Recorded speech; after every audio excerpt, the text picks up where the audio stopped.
Leitura em áudios do livro Billy Graham, Ouço Meu Coração, que eu diria a você, pela Graça Editorial, parte 6, O Legado de Graham, capítulo 27, A Humildade da Grandeza, por John R. W. Stott. John R. W. Stott conheceu Billy Graham na década de 1940, quando participavam de uma reunião ao ar livre no Speaker's Corner, Canto do Orador, no Hyde Park, em Londres. A preocupação que compartilhavam com o evangelismo os levou a uma relação estreita durante a cruzada de Graham em Haringey, em 1954, a qual cativou as noites londrinas por quase 3 meses. Durante os 50 anos seguintes, a vida desses dois homens frequentemente se entrelaçava, tanto na liderança compartilhada de empreendimentos significativos, como no Congresso Internacional sobre Evangelização Mundial em Lausanne, quanto na amizade que mantinham. Stott ofereceu essas reminiscências antes de morrer. Integridade. Se eu tivesse de escolher uma palavra para caracterizar Billy Graham, seria esta: único. Não havia dicotomia entre sua fala e suas ações, pois praticava o que pregava. Aqui estão alguns exemplos. Finanças. Quando Billy Graham veio pela primeira vez a Londres, conheceu um grupo considerável de líderes de igreja que tinha dúvida quanto a lhe fazer o convite. Eles eram críticos, mas Graham tinha se antecipado às suas perguntas. Ele lhes disse que recebia um salário fixo, uma quantia menor que a maioria dos pastores seniores das grandes igrejas recebia, e que não recebia nenhuma oferta de amor, extras não contabilizados. Quanto às finanças da cruzada, elas eram publicadas na imprensa a cada evento. Sexo. Billy Graham foi exemplar em sua vida privada, obviamente apaixonado por Ruth. Às vezes, ele declarava publicamente que tinha dormido com apenas uma mulher em toda a sua vida, a sua esposa Ruth. Ele não possuía segredos constrangedores escondidos em sua história. Haringey. Depois de ter seu encerramento adiado, a cruzada Haringey durou mais 12 semanas, sendo um fenômeno extraordinário. Nossa igreja, All Souls, em Langham Place, estava totalmente envolvida e eu estive lá quase todas as noites. Noite após noite, 12.000 pessoas se reuniam para ouvir atentamente a mensagem, e nessas ocasiões eu me perguntava o que levava as multidões ali, enquanto muitas de nossas igrejas estavam meio cheias e, portanto, meio vazias.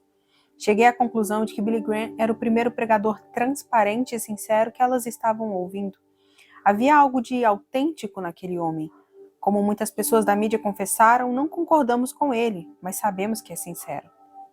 Coragem. Poucos líderes cristãos, se já houve algum, tiveram a mesma oportunidade que Billy teve de se reunir com sucessivos presidentes dos Estados Unidos, com a Rainha Elizabeth II do Reino Unido e com muitos outros líderes nacionais. Pessoas de menor projeção social do que Graham poderiam muito bem ter usado tais oportunidades para impulsionar o próprio ego, mas Billy as usou para o evangelho. Ele não tinha medo de seres humanos, por mais exaltado que fosse na opinião deles. Estudos. Billy Graham era consciente de não ter tido uma educação teológica formal, mas tinha uma biblioteca pessoal considerável e mantinha leituras regulares. Falando acerca de 600 clérigos em Londres em novembro de 1979, Graham disse que, se tivesse de exercer o mesmo ministério novamente, mudaria 2 coisas. As pessoas pareciam assustadas. O que ele estava querendo dizer? Primeiro, ele continuou, estudaria 3 vezes mais do que tinha estudado e assumiria menos compromissos. Eu preguei demais e estudei de menos, Billy disse. A segunda mudança que ele faria seria dedicar mais tempo à oração. Ao fazer essas declarações, Graham deveria ter em mente as 2 prioridades apostólicas de Atos 6:4. Natal de 1955.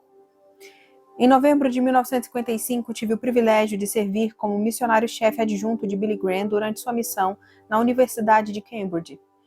No decorrer daqueles 10 dias, nossa amizade se fortaleceu e fiquei comovido ao ser convidado para passar o Natal com a família dele na cidade de Montreat.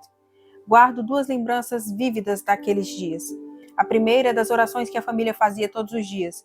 Vi o evangelista mundialmente famoso lendo as escrituras e orando com Ruth e seus filhos. A segunda é a lembrança de todos recebendo cestas de Natal para distribuir entre as famílias simples das montanhas próximas. Mais uma vez, Graham, o evangelista das massas, era visto compartilhando o evangelho com pequenos grupos. Mensagem. Eu seria simplista demais ao chamar a atenção para 2 de suas características. A primeira era o retorno contínuo às boas novas do Cristo crucificado. Graham era criticado constantemente. Entretanto, embora ouvisse as críticas, ele se recusava a permitir que elas o tirassem da essência do evangelho. A segunda era o fato de Graham ler vários jornais e ter assessores que o ajudavam nisso. Assim, estava sempre comentando as últimas notícias de maneira relevante. Consciência social. Billy Graham aceitou as declarações do Pacto de Lausanne, que afirmava que somos chamados à ação social e ao evangelismo. Embora soubesse que sua vocação pessoal era servir como evangelista, ele teve a coragem de não se envolver em uma cruzada na África do Sul sob as diretrizes do apartheid. Graham tinha uma consciência social particularmente sensível e apoiava muitas boas causas de natureza social. Influência. Ele fez muito, especialmente por meio da Conferência de Amsterdã, para encorajar os evangelistas mais jovens. Colocou o evangelismo no mapa eclesiástico, tornando-o respeitável de uma maneira inovadora. Mas talvez a sua influência seja mais bem percebida na nova unidade evangélica mundial, notória em iniciativas como o lançamento da Christianity Today e nos congressos internacionais, Lausanne em 1974, Manila em 1989, Cidade do Cabo em 2010, nacionais e regionais. Equipe. Uma característica notável da Associação Evangélica Billy Graham é nunca ter sido o show de um homem só. É verdade que Graham sempre foi o pregador principal, embora Greg Wilson tenha se dedicado integralmente ao trabalho até sua morte. Porém, o trio Billy, Cliff Barrows e Bev Shee, juntos desde os tempos da escola, era notável. Traço algum de ciúme estragou essa cooperação. Eles claramente admiravam e apoiavam um ao outro.